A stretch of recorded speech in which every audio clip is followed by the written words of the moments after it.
Hi folks, I'm Jesse Elaine, and today we're going to talk about the inversions of the major 7th chord, in particular on the 6th string, 5th string, and 4th string groups. So we're going to use G major 7 for the 6th string. We'll use C major 7 for the 5th string, and then F major 7 for the 4th string, just to keep it simple. Let's start out with the G major 7th on the 6th string. This will be played with the first finger on the 3rd fret of the 6th string, and then our 3rd finger on the 4th fret of the 4th string, which is the F sharp, the 7th. And then our 4th finger on the 4th fret of the 3rd string, B, which is the major 3rd. And then finally our 2nd finger on the 3rd fret of the 2nd string. It's a pretty common drop 2 chord voicing, as we call it. Okay. That is your root position chord,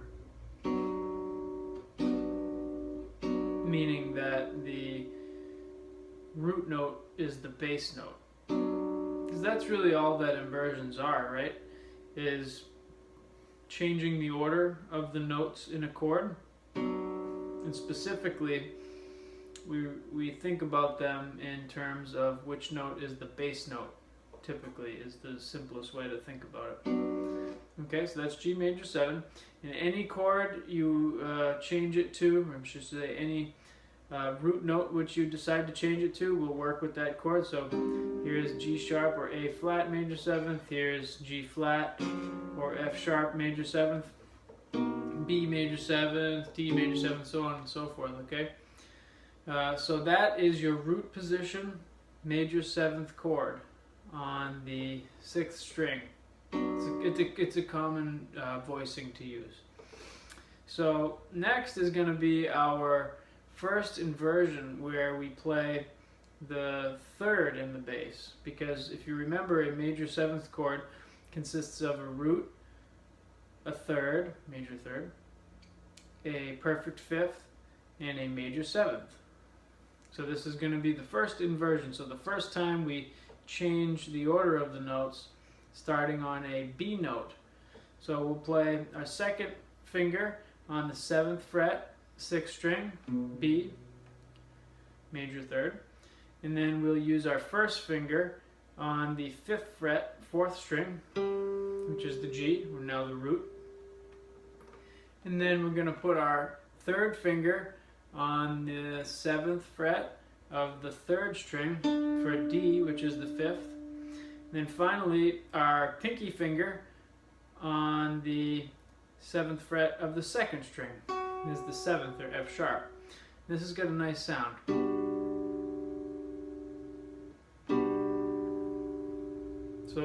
So far we have root position, and now first inversion.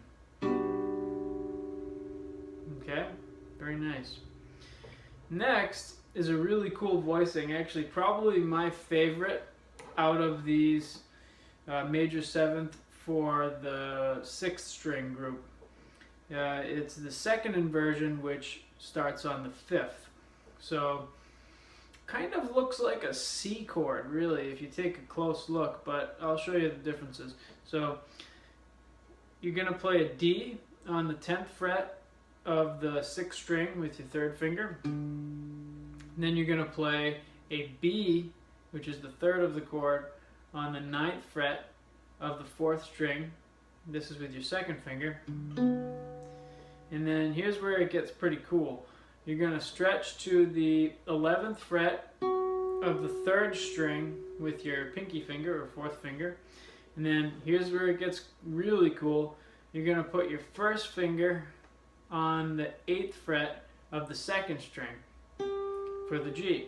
Now you might say, why is this so cool? Why are you making a big deal about it? Well, anytime you have a chord where there is a very small or large interval on adjacent strings in the same octave, which is what's going on here, you get a really cool dissonant sound.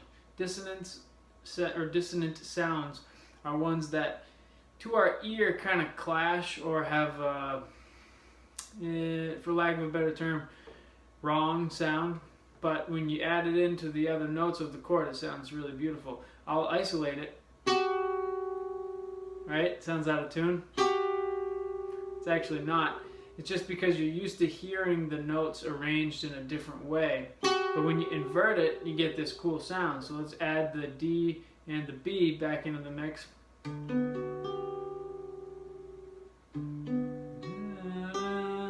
So if we were to play this on one string, that's what we're doing, F sharp to G. But they're both ringing at the same time.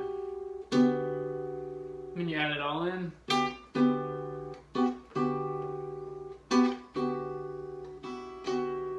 Alright, pretty cool. And then the last one, which is the third inversion, has the 7th in the bass. This one is kind of weird. I'll admit that it's probably not the most useful on its own. But if you're playing it in a string of chords that you need to have this bass note for like a walking bass line or some other kind of bass movement, this is a useful chord for that. So we're going to go to the 14th fret on the 6th string for the F sharp, remember the 7th. And then it's actually probably the easiest chord out of all of them too. You're going to bar the 12th fret on string 4, 3, and 2 with D, G, and B. So, but when you put the F sharp underneath, okay, has a strong urge to want to resolve because that F sharp is a leading tone to the G. Okay. So if we play them back, we've got our root position, G major 7th. First inversion. Second inversion come in. Third inversion.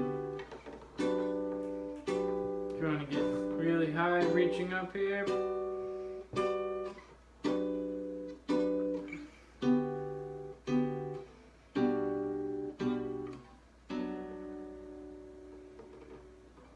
Okay, and in the next video we'll deal with the same chords, but we're gonna put them on another group of strings, the 5th string.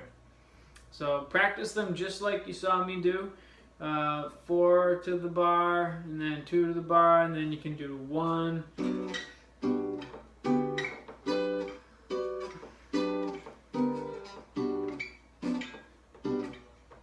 then you can mix them up, do however you like, okay? Try them with all the different chords in any given key, okay? So I should rephrase that. Try it in every key. And another thing you can do is if you find that you have to go too high to reach a certain note, like say you're starting on D, for instance, right? So D on this guitar, I can see how high I can get. There's our root position. There's our first inversion. I might be able to reach the second inversion. So if you got a guitar like this, 19 fret kind of guitar, jazz box, you probably are going to want to go down the octave. So you could go like this, D, and then here's our third inversion. Here's our second inversion. Alright, and then you can do any chord, any key, okay? So have fun, enjoy, and we'll see you next time.